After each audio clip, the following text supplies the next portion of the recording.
Salom farzandlarim, o'g'lim Saddam, qizim Dinora, kenjatoyim Yashnar. Yaxshimisizlar? Yaxshi yuribsizlarmi? Dadajonisiz, siz ham yaxshimisiz? Farzandlarimiz sizni qiynab qo'rmadimi? Mana 9 yildirki men sizlarni Allohimning uyidan kuzatib turibman.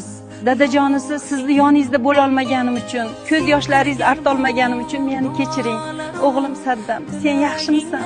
O'g'ling Muhammad Yasin ham yaxshimi?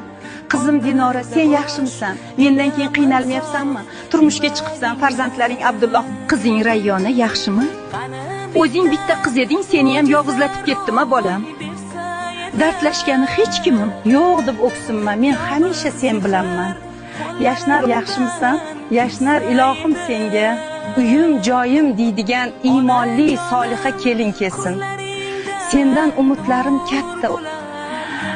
Jonim farzandlarim, men sizlarni juda ham yaxshi ko'raman. Oqibatli bo'linglar.